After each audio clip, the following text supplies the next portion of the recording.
जे नाना पटोले जी नेहमी वारंवार म्हणत होते की बॅलेटनी मतदान करा, काँग्रेस जिंकून येणार, आज त्यांचा जो दावा होता तो आता फोल पडलेला आहे. आप देख रहे हैं महाराष्ट्र केसरी न्यूज. परिणयदादा फुके आपल्या सोबत आहेत. आपण त्यांना या ठिकाणी विचारण्याचा प्रयत्न करू की ही निवडणूक त्यांनी कशा पद्धतीने या ठिकाणी जिंकलेली आहे. दादा काय सांगाल, ही निवडणूक आपण कशा पद्धतीने जिंकली, काय सांगाल? निश्चितच महायुतीच्या सर्व नेत्यांनी, सर्व कार्यकर्त्यांनी, सर्व मतदारांनी ताकदीने ही निवडणूक सोबत मिळून लढली आणि ताकदीने आम्ही जिंकली.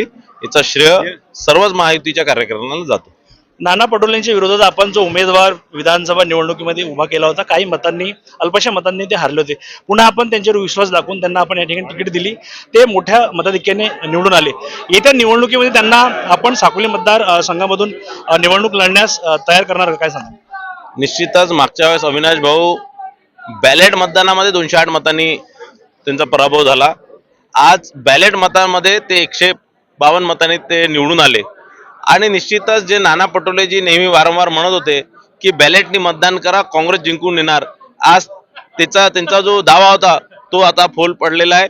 तो कुठेतरी चुकीचा दावा होता आणि म्हणून आता बॅलेटमध्ये ही निवडणूक आम्ही जिंकलेलो आहे आणि या माध्यमातून निश्चितच नाना पटोलेंची बोलती बंद झालेली आहे. काय सांगाल, आपले या ठिकाणी जवळपास 10 ते 15 जे मत आहेत, कुठलं असं बोलले जात आहे, काय सांगाल, त्यांच्यावर काय कारवाई आपला पक्ष करणार? निश्चित आता त्या संदर्भातला अभ्यास करून पक्ष जो निर्णय घेणार तो सगळ्यांना मान्य राहणार. नक्कीच. तर आपल्या सोबत या ठिकाणी भारतीय जनता पक्षाचे परिणयदादा फुके होते. त्यांनी या ठिकाणी सांगितलं की जो पक्ष जी कारवाई करेल त्यांच्या फुटलेल्या कार्यकर्त्यावर ती कारवाई करतील. परंतु येत्या निवडणुकीमध्ये म्हणजे भविष्यामध्ये साकोली विधानसभा क्षेत्रामधून नाना पटोले यांच्या विरोधात अविनाश जी ब्राह्मणकर यांना निवडणुकीकरिता ते उतरवणार असंही त्यांनी या ठिकाणी बोललेलं आहे. पात्र महाराष्ट्र केसरी न्यूज, भंडारा.